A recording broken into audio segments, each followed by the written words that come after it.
Hey y'all, welcome back to the channel. It's Bowen. In this video, I am joining in on the Every Bit Counts challenge. Last week, I took my camera into the kitchen and just recorded everything that I preserved for the week. I was really surprised at how much I preserved last week. I did something every day. And some of it was like continuing a project the next day, but I was really busy with preserving every single day.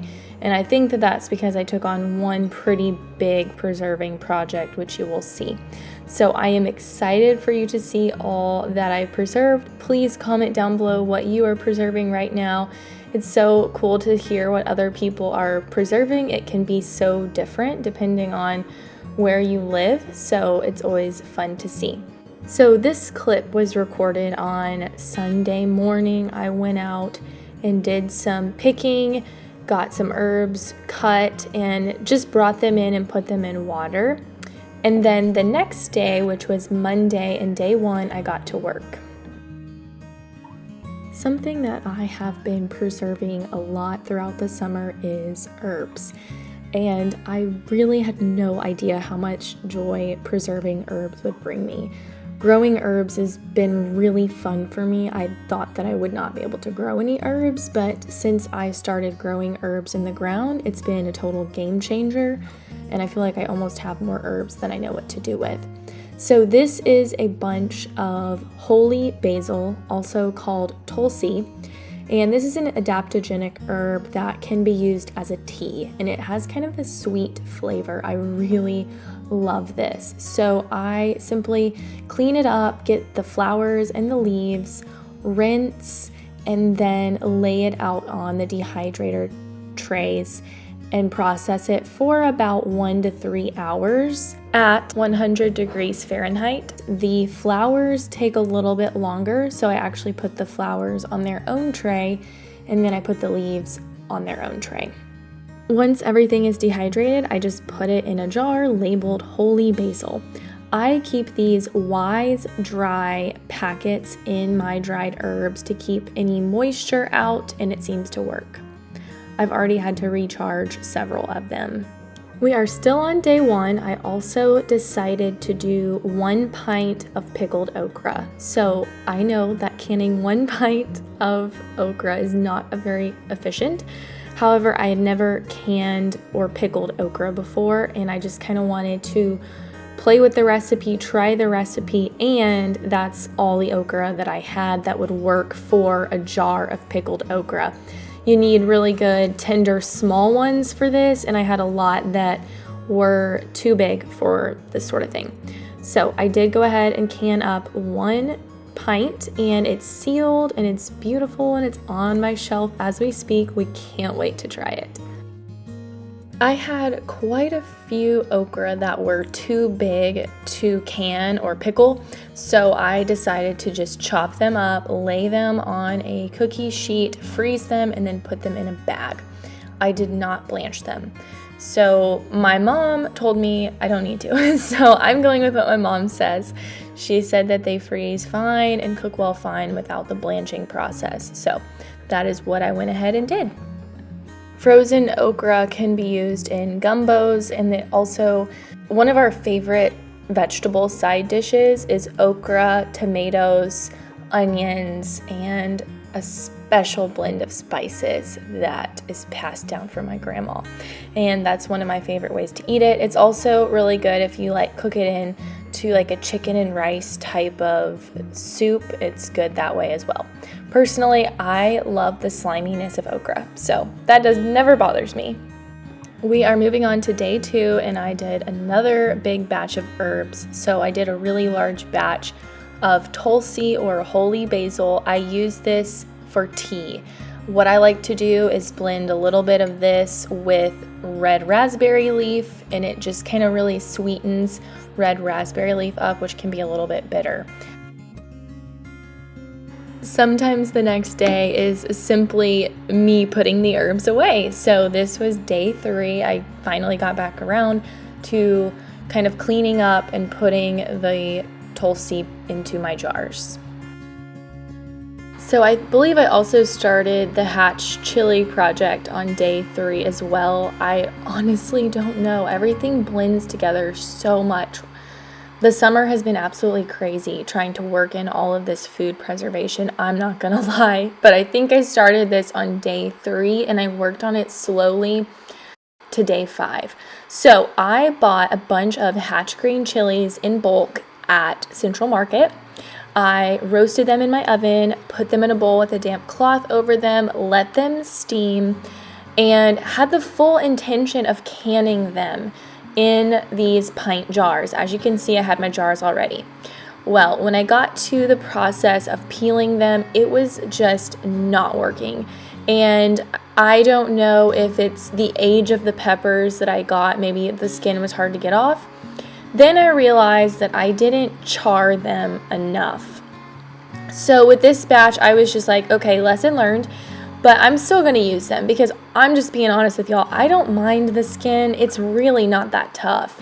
And when the skin blends in with the flesh of the pepper or chili, it's like you just don't even hardly realize it. So I decided to cut them up into little dices, vacuum seal, and pack them in my freezer. Another thing was that they didn't peel in whole pepper form. So I was like, if I can these, it's going to be absolute mush. So I did this, and I will use them in soups and stews over the fall, and I'm really looking forward to that. I have read that freezing Hatch chilies actually makes them taste spicier. However, these were so mild, they have like no heat, so I'm totally fine with freezing them. This is how they ended up, 1 cup packages, vacuum sealed. Day 4, I made something called fire cider, and so this isn't really, I guess, a preservation thing, but it kind of is in a way. So fire cider is a folk medicine type of remedy, preventative for cold and flu season. I'm not recommending or suggesting you do it. This is just what I am personally going to be doing for myself this fall and winter. I will leave a link below so that you can go check out what fire cider is and read more about it. I was able to find all of the fresh ingredients at a grocery store called Central Market. We have one here, and they always have the most exotic produce and herbs and all the things. So I was able to easily find everything to make this. I followed the Farmer's Almanac recipe. It had onions, garlic, parsley, thyme, rosemary, lemon, turmeric, ginger, cinnamon sticks, clove, and I believe that's it. Oh, habanero peppers. Yes. And so you basically soak that in apple cider vinegar for about a month and then strain off all of the contents, and then you're left with the liquid that you can mix with honey and take. So again, I'll leave a link below. I also wanted to say that I tried putting a fermentation weight in here, which I thought, oh, this is a brilliant idea. No, it's not my smartest moment. The weight sank straight to the bottom. So fermentation weight did not work out. Just make sure you keep everything covered and shake it up occasionally.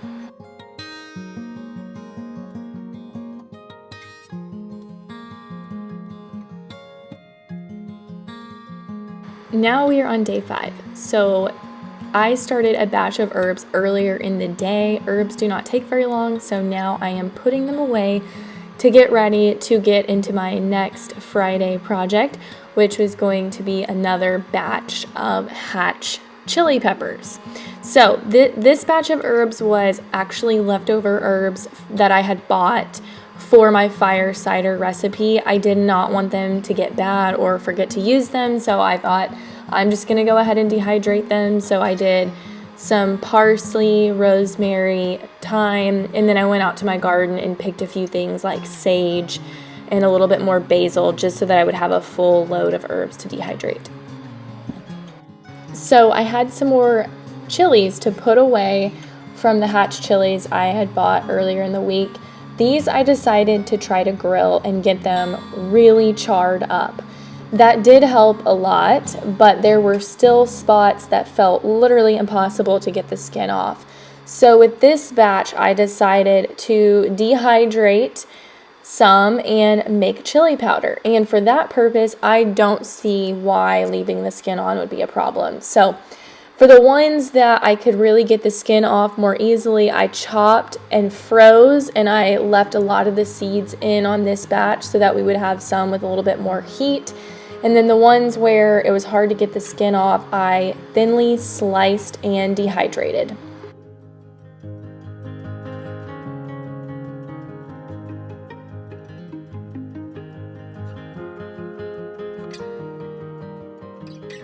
And here we are with day 6, finishing up the hatch chili project. So I dehydrated the hatch chilies overnight, and in the morning put them in my dry blade Vitamix container, pulverize them into a pretty fine powder. I did include some seeds, so it should have some heat to it. This will be great to use as a spice for, I don't know what, we'll see, maybe enchiladas or something like that.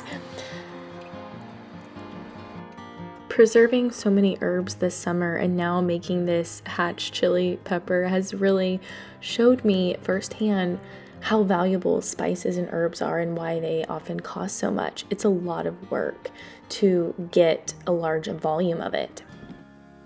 Well, that is everything that I put away for this week. I honestly didn't realize that I worked every day on this stuff. Like I said, it just blends together and I'm like, oh my goodness, another week has passed.